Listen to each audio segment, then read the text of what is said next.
Buen día, les doy la bienvenida a un nuevo webinar de Fundación ICBC.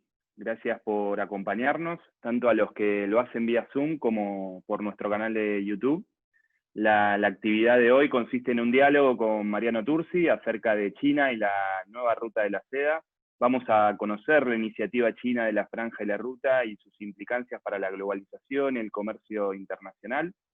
Antes de pedirle a Mariano que comience su presentación, les cuento que él es socio gerente de GM Consulting, firma de asesoramiento en riesgo político y comunicación, es PhD en estudios internacionales y máster en estudios estratégicos de la Universidad de Johns Hopkins, es profesor de UCEMA y de la Universidad Austral, y es autor del libro El desorden mundial, y próximamente estará publicando uno nuevo que se titula Cómo los superhéroes explican el mundo. Sin dudas estaremos muy atentos a eso, Mariano. Por último, les recuerdo que pueden realizar sus preguntas y sus comentarios a través del chat, que luego de la primera parte del webinar se los estaremos transmitiendo a Mariano acá con Norberto. Así que, Mariano, gracias por sumarte a este webinar y adelante con tu presentación. Te escuchamos. Mariano, tenés el micrófono. Ahora sí. Sí. Muchas gracias, Ezequiel, por la presentación. Antes que nada, quiero agradecer a la Fundación y particularmente agradecer la oportunidad que tengo de compartir este momento con dos grandes colegas y amigos como Ezequiel Eborral y Norberto Pontiroli. Así que muchas gracias también por estar. La verdad que me agrega a que uno se sienta en casa, así que muchas gracias a los dos. Bueno, voy a comenzar compartiendo pantalla, espero que salga bien. Si se puede ver, supongo que bien. Ahí se está iniciando.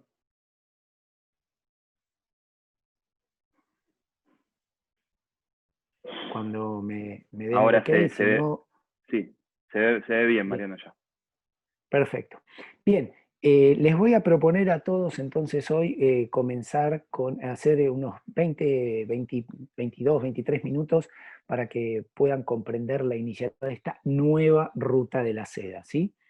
Lo primero que tenemos que comprender, vamos a abordar diferentes aspectos. Primero voy a tratar 5 minutos cada punto más o menos. Lo primero va a ser la antigua ruta de la seda, por varias cuestiones. Primero, por una cuestión de fundamento histórico, para que podamos comprender esto en su dimensión y cómo lo comprende China también, porque rehacer la principal política pública, política exterior, en el marco de la antigua ruta de la seda es muy significativo desde el punto de vista reivindicativo, histórico, económico de China. Entonces esto es una parte, lo que en relaciones internacionales denominamos constructivismo, que nos es muy importante conocer no solamente como antecedente y dato histórico, sino también de manera incluso preventiva para evitar analogías, estirar las analogías a donde no aplican. El segundo punto va a ser a analizar la iniciativa actual, cuáles son las características, cuáles son los alcances, cuáles son sus objetivos e intereses. Lo tercero va a ser el impacto que esto va a tener en lo que vamos a denominar gobernanza comercial global, es decir, sobre los parámetros sobre los cuales China pretende que se desarrollen las relaciones económicas y comerciales, principalmente con la República Popular, pero vamos a hablar de cómo esto se va a extender y es parte de los cambios, de las transiciones que está experimentando el sistema internacional a partir del surgimiento de China como el actor preeminente de las relaciones internacionales actuales. Y como último punto, para que sea un buen puente para la discusión y porque es la preocupación que, bueno, compartimos todos y particularmente caso de Ezequiel y Norberto, la Fundación, yo y creo que todos los que están conectados, cuáles pueden ser los impactos que esto va a tener para nosotros, para la Argentina, como país, como coalición de economía política. ¿Sí? Comienzo entonces. Lo primero, un breve mapa, los que ya me conocen saben que, digamos, me gustan mucho los mapas, y este mapa nos muestra la antigua ruta de la seda, ¿sí? Esta conformación de red comercial, pero que fue mucho más allá, ¿sí? La ruta de la seda originariamente era para el comercio de la seda, puesto que en China estaban los secretos, ¿sí? El cultivo del gusano de seda, pero no fue solamente para la seda, que esto es muy importante. Primero esto abrió a una multiplicidad de productos. Luego abrió a una multiplicidad de actores involucrados, tanto comerciantes de oeste a este y viceversa, como de lugares, muchos de los cuales ven ahí en un momento de la Ruta de la Seda, uno de los centros principales fue una ciudad que conocemos de los medios, que fue Palmira, por ejemplo. Y este mapa físico me parece muy importante. ¿Por qué? Primero, porque nos muestra las dos características centrales de la antigua Ruta de la Seda, ¿sí? No era una ruta solamente, eran dos básicamente, una terrestre y una marítima, ¿sí? Esta conformación del espacio geoeconómico antiguo con centro en China es lo que la nueva iniciativa está recreando. Un detalle que pueden observar a partir de ese mapa es el terreno, ¿sí? Nosotros, saben, los que me conocen, que estoy muy preocupado por el tema de la geografía y siempre vuelvo a los mapas y a la geografía porque digo que cuanto más uno mira mapas, más los mapas nos miran de vuelta y nos dan información. Y para toda la gente que está vinculada a la fundación, que tiene intereses y preocupaciones desde el punto de vista logístico, la geografía es un dato inevitable, muy importante, puesto que alarga o acorta la dificultad de las cadenas globales de valor.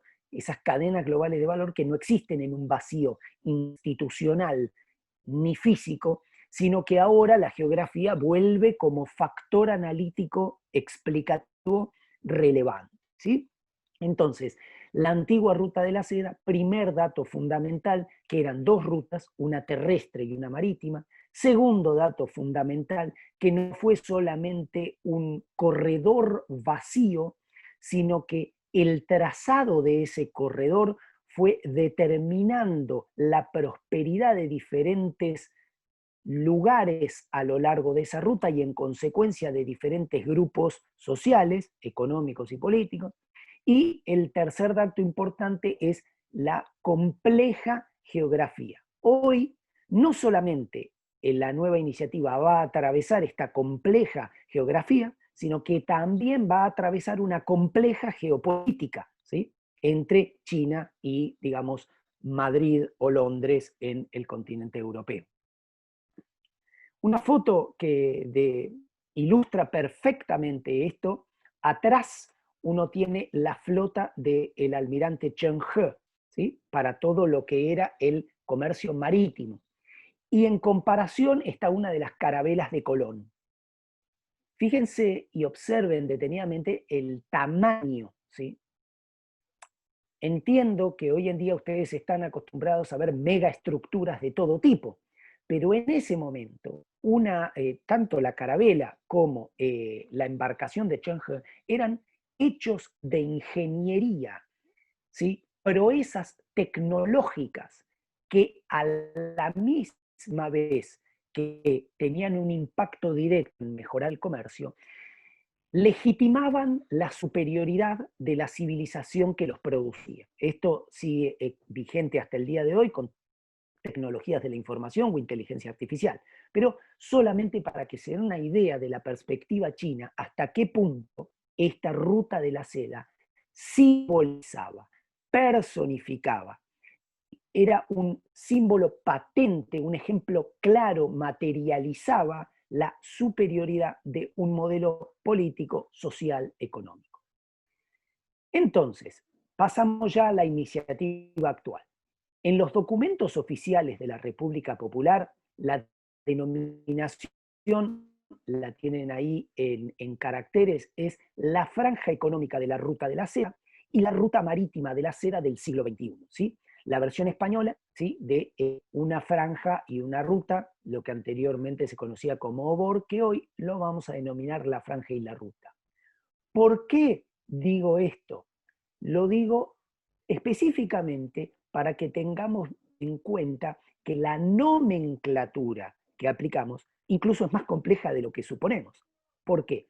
porque cada pieza de nomenclatura puesta en su lugar, particularmente cuando uno aborda la República Popular, todo lo que es las palabras, la coreografía, la nomenclatura que está alrededor del poder es muy, muy importante. Entonces, nos vamos a manejar con la iniciativa actual, la franja y la ruta. Aquí tenemos la iniciativa actual. Primer dato que es evidente, como ven, tenemos en naranja en la parte superior la parte terrestre y en la parte inferior tenemos la parte marítima. Ahora bien, ¿qué representa esto en el siglo XXI? Como ven, representa algunos cambios importantes. Primero, esos corredores por ferrocarril que vemos, ¿sí? Saliendo de Beijing y llegando hasta Hamburgo, Rotterdam, Madrid, ¿sí? Fengzhou también, o el famoso tren de Yiwu que llegó hasta Londres incluso. Y por debajo tenemos la construcción marítima que China está haciendo en este momento, que abarca el estrecho, bueno, obviamente la parte costera del sur de China, el estrecho de Malaca, el Índico y remontando hasta el Mediterráneo, ¿sí? Conectando de hecho el sudeste asiático, el sur de Asia y África, Medio Oriente, hasta subir al puerto del Pireo, que en Grecia es donde están las inversiones chinas actuales. Además de esto, hay corredores energéticos y los dos corredores principales de Myanmar y de Pakistán, que es lo más desarrollado que tiene la franja y la ruta actualmente. ¿Sí? Bien. Más de 100 países están involucrados en esta iniciativa. Son 2/3 de la población mundial. Es una proporción mayoritaria de la economía mundial. Entonces, ahí lo tienen desagregado por región, qué porcentaje de los países de cada región están integrados a esta iniciativa de la franja y la ruta. Acá lo podemos ver no solamente en su dimensión de China, sino global, porque aquí tenemos quiénes son los países de la franja y la ruta, quienes no son los países de manera muy importante. Nosotros son los que tienen, por ejemplo, en el caso de nuestra región, que tienen memorándum de entendimiento.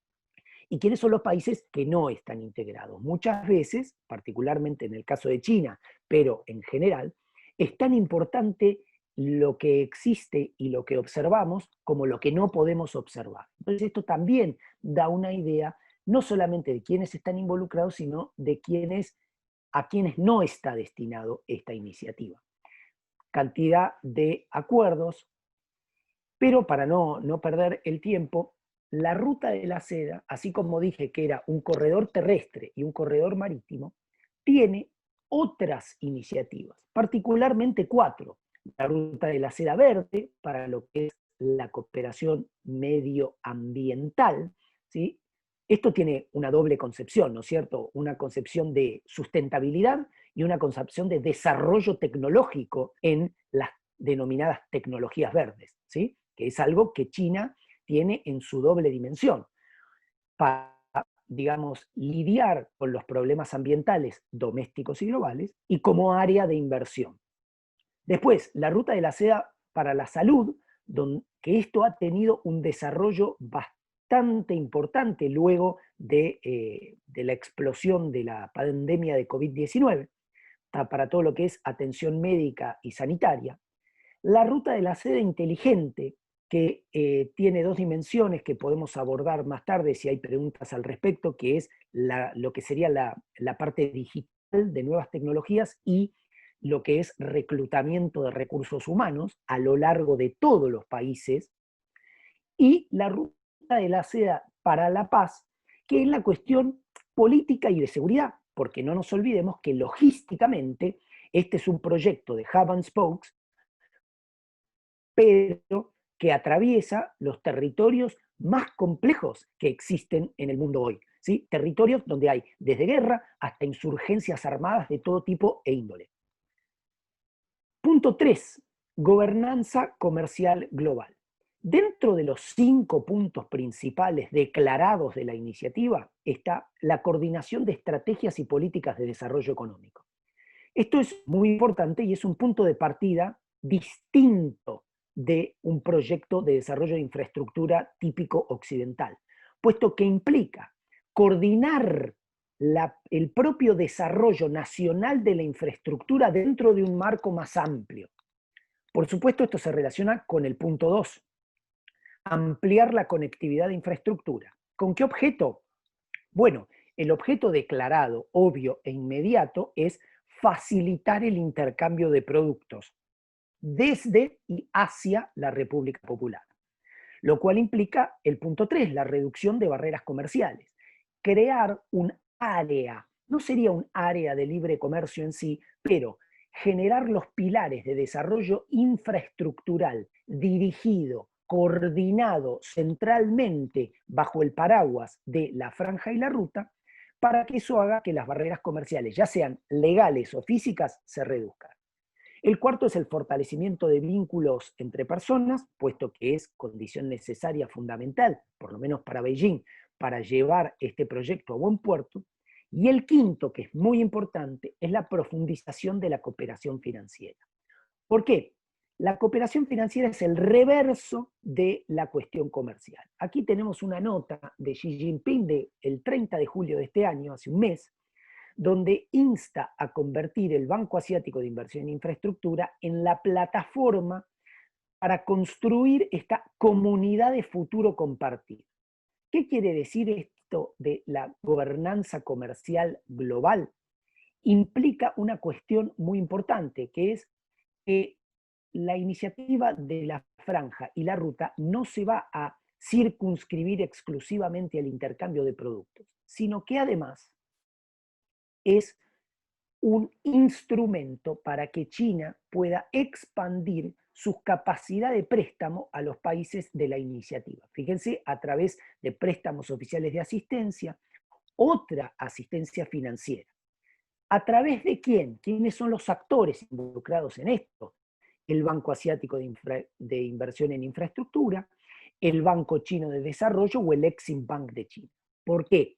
Porque aquí también hay un objetivo, que es empoderar a las compañías chinas, ya sea en el sector financiero, en el sector energético, en el sector de la construcción, compañías exportadoras, a salir más al mundo, pero esta vez no como la vieja estrategia del going out, sino con todo el entramado de gobernanza que lo apoye. Entonces, no se olviden que a partir de estos préstamos también otro objetivo es internacionalizar la moneda china, porque de hecho esta iniciativa la internacionaliza, no globalizada a la manera occidental, que Beijing ve con alguna desconfianza, puesto que la expondría al gobierno o a la moneda más a cualquier manipulación de tipo especulativa o cualquier ataque, sino que la internacionaliza de manera tal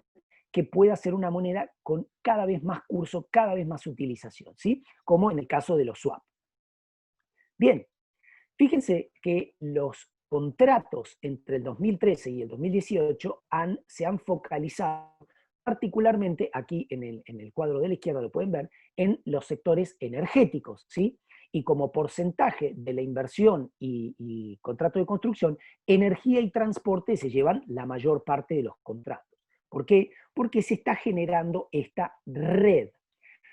No hay que ver la ruta y la franja y la ruta marítima de la seda como si fueran corredores, sino como una red. Yo siempre digo que no hay que verlo tanto en su componente ruta, sino en su componente seda. ¿Por qué? Porque la seda es un material que adopta la forma de aquello que cubre y de una manera suave y casi imperceptible lo puede reformular, cubrir. Esto es muy importante, ¿sí? Porque esto está por detrás de la lógica comercial, financiera, infraestructural y política. Es generar, incluso bajo el paraguas de win-win.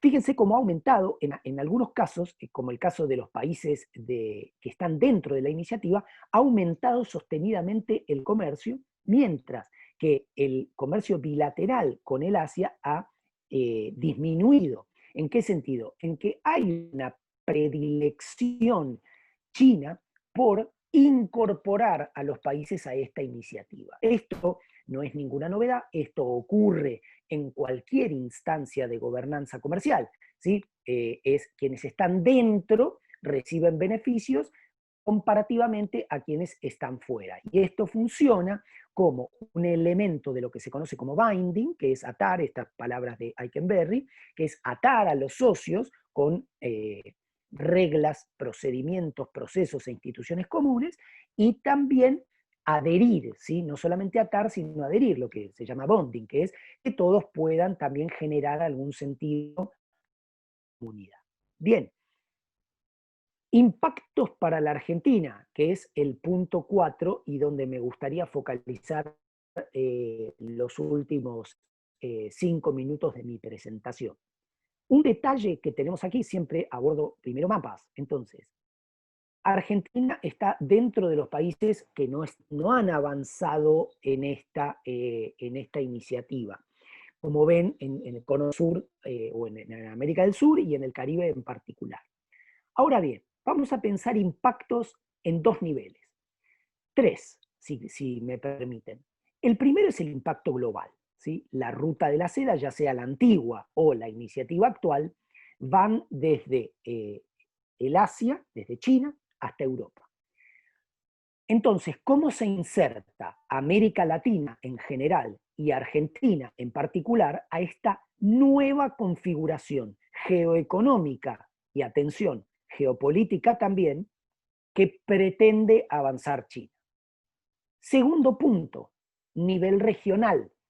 ¿Cómo impacta esto al regionalismo latinoamericano? Es decir, pongan por ejemplo el caso de Chile y el de Brasil. Ya se ha anunciado este año la intención de China de incluso tomar a los países del Pacífico, con pareciera una preferencia por Chile, como las puertas de entrada a esta nueva iniciativa.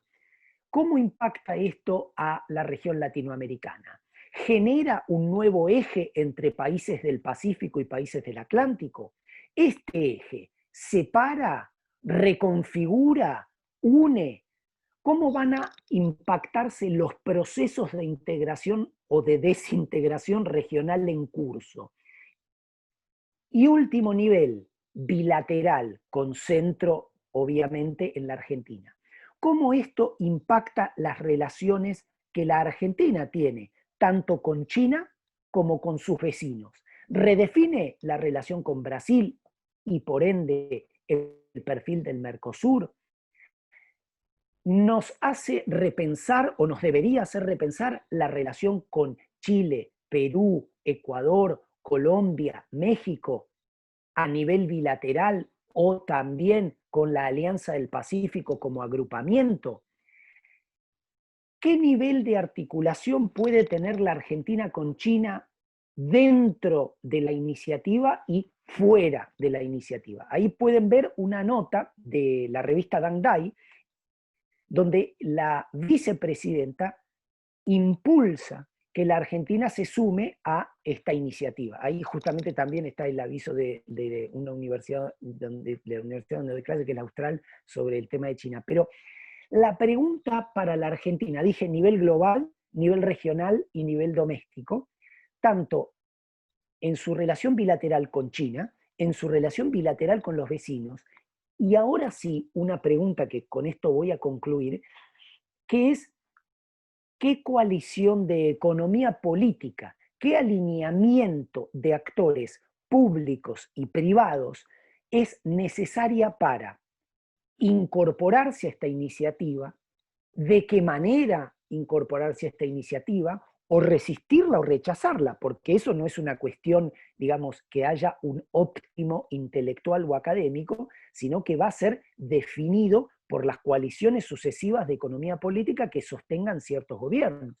¿Qué continuidad habrá entre administraciones de signos políticos diferentes? Es decir, la pregunta es, ¿cómo entra China como variable estratégica en el desarrollo económico y político de la Argentina y qué lugar ocupa este, que es el proyecto insignia del presidente Xi y que todo apunta a que ha consolidado su poder y que por los años venideros habrá que tomarlo en cuenta como el factor central de articulación de la política china y por ende de la estrategia externa política y económica china, ¿qué lugar ocupa para la Argentina? Bueno, hasta acá mi presentación, ahí dejo, digamos, un mail si alguien necesita más consultas o un código para que lo escanee. Ezequiel, te agradezco, Norberto también, y si hay espacio para preguntas, quedo atento.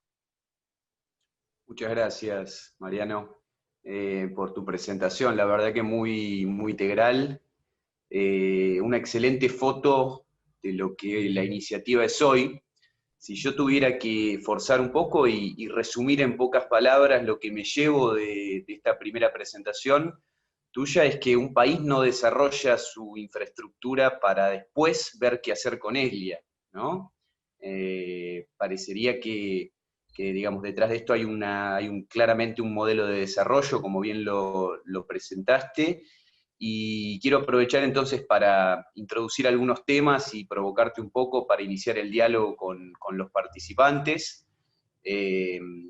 Y quizás iniciar diciéndote, bueno, como vos sabés, los flujos del comercio bilateral con China en estos meses de pandemia está llevando a muchos a pensar que se encamina incluso a convertirse en el primer destino de las exportaciones argentinas. En junio sucedió eso, y si bien el acumulado semestral Brasil sigue siendo nuestro principal destino de exportaciones, hay quienes sostienen que esto se estaría encaminando China a convertirse en el primer destino.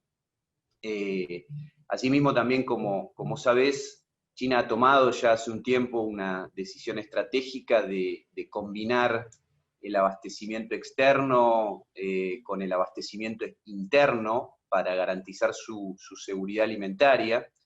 Y me quiero detener particularmente en este sector, junto con el sector de la economía digital, o que vos mismo mencionabas, quizás para que profundices un poco el componente de infraestructura digital y de la economía del conocimiento de la iniciativa de la nueva iniciativa de la ruta y de la seda. Dos temas que en la Fundación hemos venido trabajando mucho. Como sabés también, obviamente, además de los complejos exportadores y la importancia que tiene el sector agrícola como motor de las exportaciones argentinas, pero también el rol de este nuevo complejo exportador de los servicios basados en el conocimiento, en esta tendencia en donde la globalización está cada vez más motorizada por los intangibles. ¿Cómo estos dos sectores, en este contexto de la estrategia de la nueva ruta de la seda, con la bajada argentina y hablando en línea de esta coalición de economía política, pública y privada que mencionabas, ¿dónde ves algunas oportunidades o algunos sectores insignia, por así decirlo, que puedan liderar esta agenda, tanto en lo que es la agenda de conectividad y economía digital, como en la agenda del ecosistema de agroindustrial argentino, que tiene no solo un componente tecnológico muy fuerte, sino un componente también de calidad y de producción ambiental muy exigente y reconocido mundialmente? Bien, gracias Norberto, como bien decís, me parece muy importante. A ver, el sector energético es un sector que China está privilegiando, ¿sí? Para ponerlo en términos simples, vaca muerta y, como dice Fernando Vilela, vaca viva, ¿sí? El sector, el complejo agroindustrial. Estos son dos sectores donde, como desafío estratégico para el país, es fundamental comprender. ¿Por qué? Porque por un lado están los sectores donde hay ventajas competitivas y que, como bien has identificado, está, por ejemplo, agroindustria y servicios en todo lo que es digitales. Pero también está la demanda china, entonces no hay que olvidar el componente energético. Ahora bien, dentro ya de agroindustria y servicios, hay que tener en cuenta algo que es muy importante.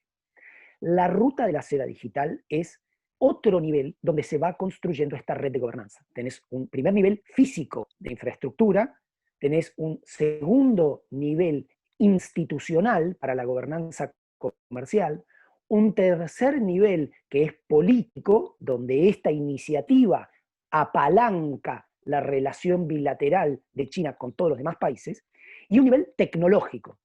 Ahora, una de las grandes preocupaciones es que este nivel tecnológico, a medida que la relación Washington-Beijing se tensa cada vez más, no solamente es un canal en el cual uno puede explorar oportunidades comerciales, sino que es un canal en el que están ocurriendo tensiones geopolíticas, ¿sí? Un ejemplo, la ruta de la seda digital es parte, digamos, una parte de la ruta de la seda digital es la expansión del 5G, en la cual China tiene un objetivo deliberado de lograr preeminencia y que todo este primer semestre del año vimos, Estados Unidos tiene un objetivo deliberado de impedirlo.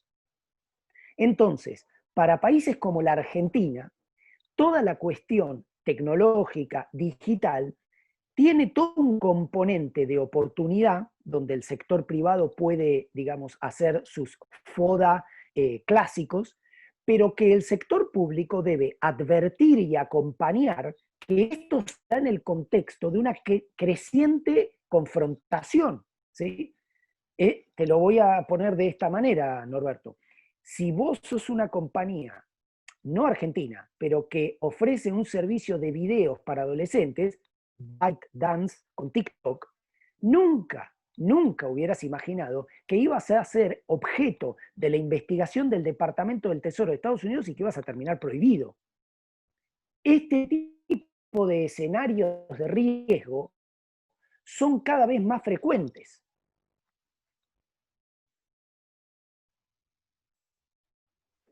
Gracias, Mariano. Muy bueno, te voy anticipando que te van saludando mucho en YouTube, también aquí en el Zoom, te agradecen por la presentación muy completa y antes de pasarte algunas preguntas que van surgiendo, también quisiera llevarte esto que decía Norberto, estamos en tiempos de pandemia y ya hay un amplio consenso, ¿no? En que tendencias previas, ¿no? a la pandemia, como puede ser el regionalismo, el reshoring, parecen estar acelerándose y parecen también acentuándose, ¿no? Y esto de que, bueno, el acortamiento de cadenas, algo que vos que estuviste mencionando en tu presentación, ¿cómo crees vos que esta iniciativa global de China, como vos bien dijiste, se va a ir ajustando o es posible que avance de la misma manera que tenía proyectado China previamente a la pandemia? ¿Cómo crees que va a jugar estos tiempos en esta estrategia, ¿no? Para acomodar esa estrategia. Bueno, ¿se escucha bien? Perfecto. Bien. Lo primero, tomo el comentario, me parece que el diagnóstico es absolutamente acertado, Ezequiel. Hay una aceleración de tendencias preexistentes, ¿sí?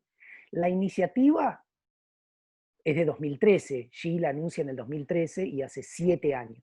Si nosotros miramos del 2013 al 2020 lo que era el blueprint original de la iniciativa, sufrió algunas modificaciones. Ahora bien, esta iniciativa tiene en algún sentido un objetivo que es blindar a la región. Eso que yo llamaba, digamos, esa estructura de gobernanza de seda, tiene como objetivo poder generar una estructura flexible, sutil, que vaya involucrando a los actores. Es más, la interdisciplinariedad en el análisis, que es lo que nosotros practicamos a menudo entre nosotros, es muy rica, puesto que un historiador nos va a ayudar a entender la significación que esto tiene para China actual, ¿sí? ¿Por qué? ¿Por qué toma el mismo nombre? Porque Xi le quiere dar a China el estatus que tenía en ese momento. Si no, le podría haber puesto cualquier otro nombre. Ahora, desde el punto de vista de comercio exterior, desde el punto de vista logístico, si uno analiza esta iniciativa, esta infraestructura está destinada claramente como hub and spokes a generar corredores propios. Y si uno va mirando, sobre todo en la ruta de la seda marítima, el desarrollo de los puertos es consistente con otro tipo de iniciativas. Por ejemplo, la construcción y fortificación de islas artificiales en el mar de China, con el objeto deliberado de tener más control sobre los recursos pesqueros e hidrocarburíferos que hay allí, ¿sí? y también tener bases para, por ejemplo, el puerto de Gwadar, que es claramente, ¿sí? O la base china en Djibouti, que permiten no solamente que China empiece a proyectar la defensa de sus intereses económicos globales, sino también asistencia económica y control a lo largo de esos corredores. A ver, voy a ponerlo cortito. Relación bilateral con estos países, ¿sí? Cuando uno empieza a desagregar, ¿sí? Con Myanmar casi tomaron por default el puerto, pues no lo pudieron pagar. Muchos de estos países tienen altos niveles de estrés financiero, o sea que China ya sabe que está entrando en relaciones con países que no van a poder pagar, pero me parece que no es solamente el cálculo económico, que lo hay, cuidado con esto, no es solamente un plan, pero un plan maestro, pero que claramente tiene un interés geopolítico. Y esto es un dato que Argentina tiene que tomar y donde tenemos que tener pensamiento de relaciones internacionales propio. ¿En qué sentido? No podemos comprar la versión europea o norteamericana de que China en realidad está haciendo un plan de dominación global, sino que hay que comprender que intereses económicos globales exigen intereses políticos / militares que los protejan. Nos puede gustar más o menos la manera en que se avanzan, puede ser más amigable o más de bullying, pero sin duda esto a medida que avanzan, que se despliegan las compañías y los bancos chinos por el mundo, van a requerir algún tipo de cobertura institucional o política más grande. Y en este sentido, Ezequiel, fíjate que desde hace 1 año y medio, 2, venimos siguiendo un endurecimiento de la política exterior china, lo que se conoce como la política de los lobos guerreros, que también complementa la asertividad en la persecución, preservación y avance de los intereses chinos en el mundo. Y como decía Norberto, y también complementás vos, en un mundo post-pandémico, donde no solamente vamos a salir de una pandemia, de una cuarentena, de una acumulación de deuda, de inflación, de inestabilidad social, bueno, convengamos que el mundo que nos espera más allá de nuestras casas es bastante complejo y los actores están preparando estrategias que podríamos denominar duras. En ese sentido, te diría que la iniciativa de la Franja y la Ruta tiende a ser cada vez más endurecida, puesto que los espacios económicos que abarca la Franja y la Ruta están cada vez más en competencia y en una competencia cada vez más dura. Por eso para la Argentina es especialmente importante prepararse. Excelente, Mariano, muchas gracias. Te vamos a transmitir algunas preguntas que nos llegan. Por ejemplo, Juan Manuel Nievas, de la agencia de Xinhua, nos dice que cuál es la importancia. Hay muchas referidas al mismo tema, así que las vamos a ir agrupando para que puedas contestarlas. Repito, Juan Manuel Nievas, de la agencia Xinhua, dice cuál es la importancia de la iniciativa para Argentina, teniendo en cuenta nuestros desafíos en materia de infraestructura. Lo mismo en este sentido, Néstor Restivo dice si crees que la adhesión al MOU para esta iniciativa obliga más y en qué medida para la Argentina. Pagura, que también un conocido tuyo, dice la iniciativa de la Franja y la Ruta parece ser una metáfora del proyecto geopolítico de China. Quizás la pregunta para Argentina es qué relación estratégica puede consolidar con esa potencia. Y por último, también Bernabé Malacalza, también un gran conocido tuyo, dice, te agradece y dice, ¿cuál es el análisis costo-beneficio para Argentina de sumarse a la Bridia? Bueno, muchas gracias a los 4, de todos aprendo, de Néstor sigo toda la actualidad, gracias a Danday, Juan Manuel ha sido muy amable siempre, con Bernabé tenemos intercambios, así que bueno, muchas gracias a todos. Diría, voy juntando las preguntas, si te parece bien. A ver, creo que sí, que por supuesto el memorándum puede obligar a más, y esto, digamos, la pregunta de Néstor y la de Bernabé están muy relacionadas. A ver, la cuestión de costo-beneficio, esto es muy importante porque ahí es donde termina mi exposición y empieza la acción, ¿sí? a priori, uno puede hacer cálculos, por supuesto, y Norberto en esto sabe mucho más que yo, en cuanto a lo que son los costos y beneficios de participar de una manera u otra en iniciativas multilaterales, ¿no? Desde Mercosur hasta CELAC, esto está clarísimo. Costos desde económicos hasta políticos. Ahora bien,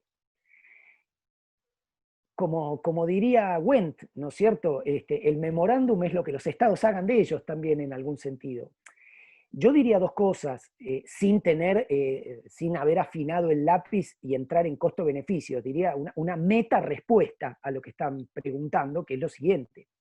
Si hay un consenso estratégico entre las fuerzas políticas en qué se busca de la relación con China, entonces un cambio de administración como el que tuvo Argentina entre el año pasado y bueno, no debería afectar significativamente ni la definición de esos intereses estratégicos nacionales, y sí marginalmente la persecución o la defensa de esos intereses estratégicos nacionales, ¿entiende? Entonces, una vieja idea que primero se la escuché a Néstor, la idea, por ejemplo, de un China Desk en la Cancillería o de instancias de coordinación estratégica que puedan, digamos, manejar esta relación. Entonces, sin afinar el lápiz, y ahí es donde tienen que ingresar los técnicos a verlo, diría que es muy importante primero definir cuál va a ser el rol de la Argentina. Mi objetivo en esta presentación es mostrar qué es lo que está haciendo, lo que viene a buscar, lo que persigue China en cuanto a objetivos y estrategias. Ahora, dentro de eso hay que ver con qué recursos propios cuenta Argentina, y cuando digo recursos propios, digo recursos nacionales y recursos regionales, ¿sí? Al estilo de qué niveles de autonomía, que es un concepto que utilizo mucho, obviamente no es mío, sino que es prestado, pero esa es la respuesta fundamental que uno tendría que construir un marco estratégico dentro del cual además se van a hacer esos cálculos de costo-beneficio que plantea Bernabé. Pero ahí es donde, por ejemplo, no se puede hacer un cálculo costo-beneficio sin tener un horizonte temporal. Si mi cálculo de costo-beneficio es los próximos 4 u 8 años, es distinto si estoy pensando fijar una relación a 10 o 20. ¿Se entiende? Entonces, ahí me parece que ya, para no hacerlo muy técnico para toda la gente que está mirando, pero sí me parece que un dato fundamental que va a impactar en el FODA, en fortalezas, oportunidades, debilidades y amenazas, es fijar un horizonte de consenso y de temporalidad.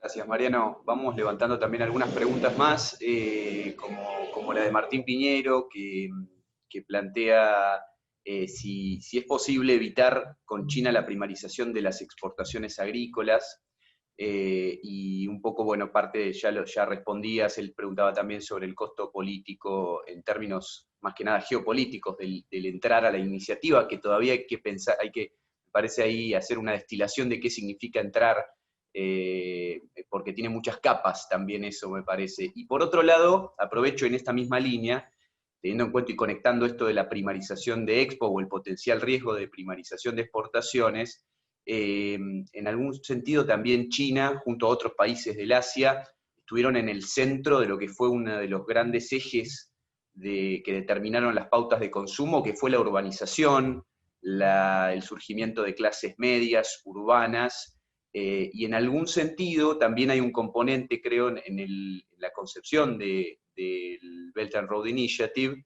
en cierta medida, una urbanización a imagen y semejanza de ese crecimiento chino y de esa urbanización china a lo largo del tiempo.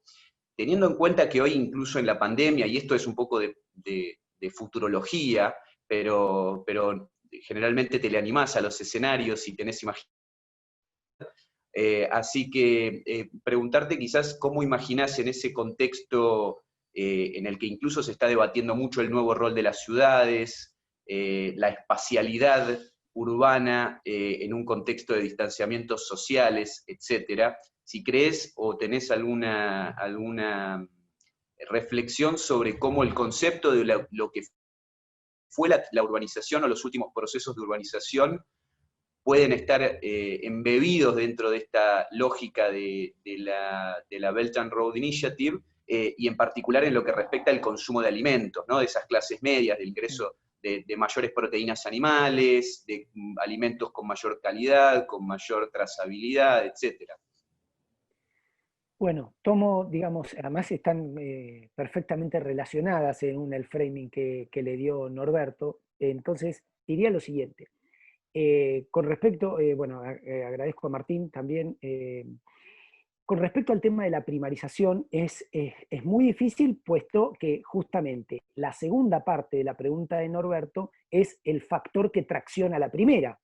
El desarrollo de las clases medias en el Asia emergente, con China en centro claramente, es lo que está por detrás de la exponencial demanda de alimentos que funciona como un pull factor para la primarización.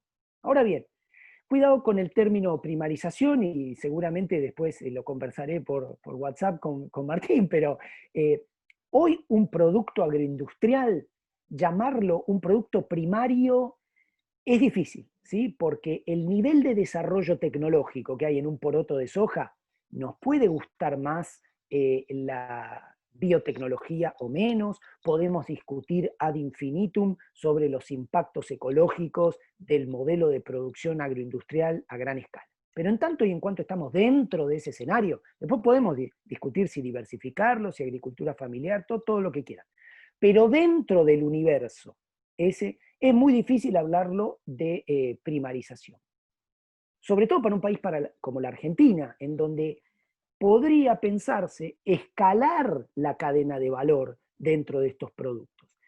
Por supuesto, insisto otra vez, como lo mismo que respondí con la pregunta de Bernabé y la de Martín, aquí hay que entrar técnicamente a analizar y políticamente a discutir, porque uno puede tener el mejor informe técnico con los mejores asesores, como los que están haciendo las preguntas, pero tiene que negociarlo políticamente. Son dos animales completamente diferentes, ¿sí?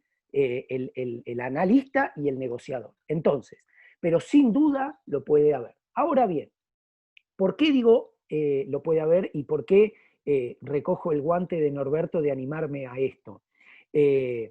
Por lo siguiente, el desarrollo de la BRI, como mencionás, para hacerlo cortito, está generando focos de desarrollo, ¿sí? Ya podemos hablar de Mombasa, no tenemos que hablar de todo Kenia, podemos hablar de Tashkent, de Astana, ¿sí?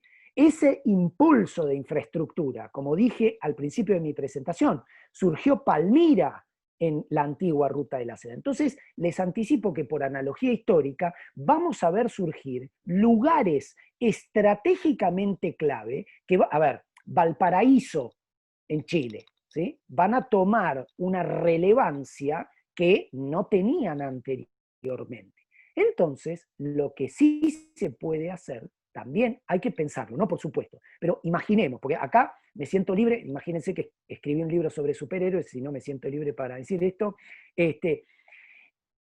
imaginemos que esa estructura que va de Yiwu a Londres, pensemos si no permite a la Argentina no solamente abastecer a China, no solamente abastecer al centro que irradia, sino a todos los actores en el medio, con los cuales, entre paréntesis, Argentina muchas veces tiene relaciones comerciales superavitarias que incluso pueden ayudar a compensar ese déficit grande que uno tiene con China. Entonces, la pregunta allí sería, para darte una idea, ¿podemos tener una integración con el puerto de Santos y con Sudáfrica para llegar al Índico y enganchar ahí con la ruta de la seda marítima? Si el tren va de Yiwu a Londres, ¿nosotros podemos mandar nuestros productos a Londres y que ahí vayan a Yiwu en vez de hacer toda la vuelta? Digo, seguramente la gente experta en comercio internacional, digamos, para ponerlo así, Marcelo Elizondo debe tener un cuchillo listo para mí, pero se entiende, esta es la parte de imaginación, después hay que bajarlo al pensamiento y después consolidarlo en la acción. Pero sí creo que se abren espacios. Es más, si ustedes miran la ciudad, Hangzhou era, Ezequiel, la ciudad del Cantón. No, Cantón. Cantón, la ciudad del flyer de esta charla, ¿sí? Eso no era así hace 10, 20, 30 años. Es más, Pudong era un arrozal hace 30 años. Entonces cuando me dicen no se puede, no creo. ¿sí? Y muchos de los puntos que hay a lo largo de la BRI van a surgir y después van a decir, eso se podría haber visto. ¿Por qué? Porque respondiendo específicamente a tu pregunta también, Norberto, lo que se va a ver no es solamente un empuje de construcción de infraestructura, sino de construcción de infraestructura a lo largo de la manera china de hacerlo. Excelente, Mariano. Vamos a seguir haciéndote algunas consultas más porque la verdad que nos haces pensar y también a quienes están viendo cada vez nos hacen más preguntas. Daniel, vía YouTube nos dice que, como vos lo dijiste hace unos minutos, que esta iniciativa fue lanzada hace 7 años y que, según él, es un plazo suficiente para poder realizar una evaluación. ¿Y qué evaluación haces justamente de esa iniciativa hasta ahora en general y especialmente con nuestra región? En este caso, más allá de la firma del MOU, se refiere a los proyectos concretos con países de nuestra región. Y esto es algo que conecta con algo que también dice Juan Manuel Nievas, o sea, en qué ámbitos, sectores de nuestro país podría desplegarse la iniciativa, ¿no? Bien, bueno, a ver, yo me animo a la imaginación, pero no tanto a la evaluación, ¿sí? Porque eso implica tomar un punto de partida normativo que oculta o revela cuestiones que van más allá de un análisis académico. Entonces, lo que diría, pero tampoco voy a ignorar la pregunta, ¿sí?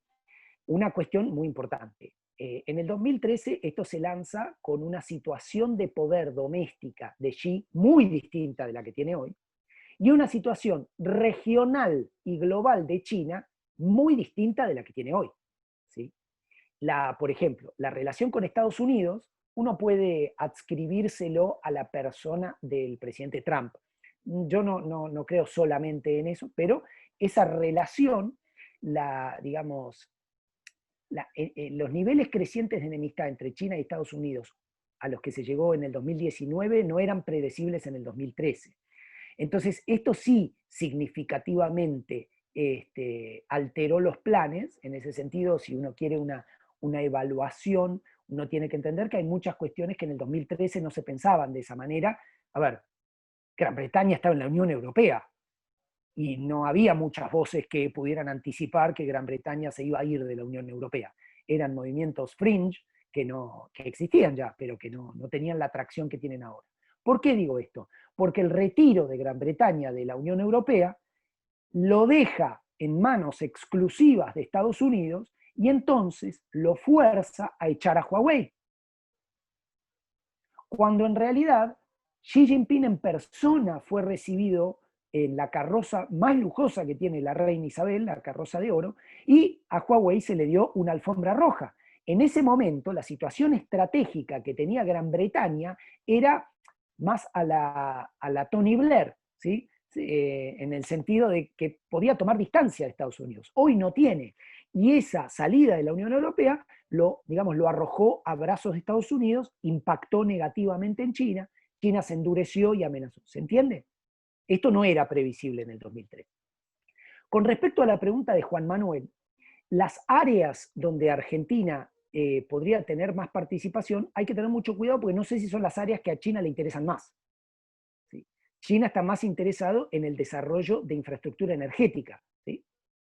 Ahí es donde también se conecta la pregunta el comentario de Norberto. ¿Por qué? Porque uno en Argentina va a encontrar, y lo vimos, Caucharí es un ejemplo, donde hay muy fuerte apuesta a nivel provincial. ¿Sí? Entonces, acá las provincias van a empezar a jugar fuerte. ¿Por qué? Porque hay que ver cómo se van a articular los liderazgos federal, nacional, con los liderazgos provinciales. ¿Sí? Y China esto lo conoce muy bien. Sabe cómo jugar esta carta subnacional. Y no siempre están alineados los intereses subnacionales con los nacionales. ¿Se entiende? Cuando yo hablé de la dimensión regional y decía cómo la variable China, a través de su iniciativa BRI, impacta en el proceso de integración regional, también impacta en las relaciones nación-provincias. Entonces, en ese sentido, respondiendo a la pregunta de Juan Manuel, hay un fuerte desarrollo o preferencia por los contratos energéticos. ¿Sí? En el caso de Argentina, ya conocemos, ¿sí? Caso Ferrocarriles es un área de desarrollo de infraestructura para la exportación de productos agroindustriales. Eso es un fijo. Pero para darse una idea importante de cómo pasamos de lo global a la economía política local. Cualquier desarrollo de un proyecto con China de infraestructura de ferrocarriles impacta directamente en el poder de quien controle el transporte terrestre de camiones. Eso tiene un impacto muy, muy directo en la coalición de gobernanza. Mariano, creo que este último comentario tuyo conecta bárbaro con una pregunta que nos hace llegar Gladys Lecchini, que es, dadas las presentes condiciones de la realidad argentina, si considerás que es posible pensar en consenso y política de Estado hacia Beijing, o es solo el deseo de una estrategia futuro difícil de instrumentar. Acabás de hablar un poco del rol de los gobernadores. Creo que si uno incluye en esa alquimia ciertas economías regionales, ciertas provincias del corredor bioceánico y, como mencionabas, el rol estratégico de salidas hacia el Pacífico para algunas producciones argentinas, ¿cómo imaginás esta pregunta que hace Gladys, que me parece que conecta con esto último que decías sobre el rol de los gobernadores? Mi respuesta, gracias por la pregunta, mi respuesta es un rotundo sí.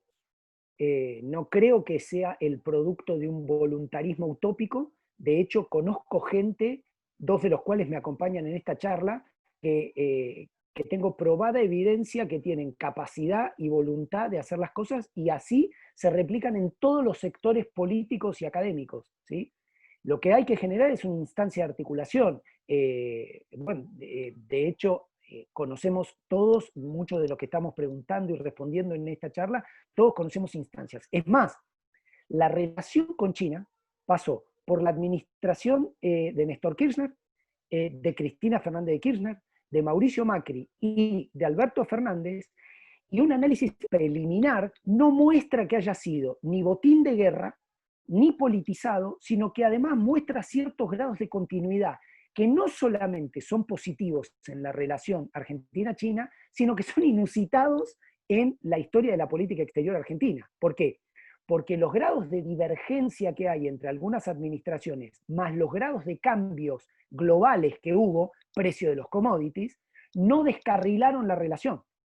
Entonces, digo, hay muchos factores de estructura y de agencia que permiten tener una posición, así como Xi Jinping dice, una sociedad moderadamente próspera. Yo diría que nosotros podemos ser una comunidad moderadamente optimista.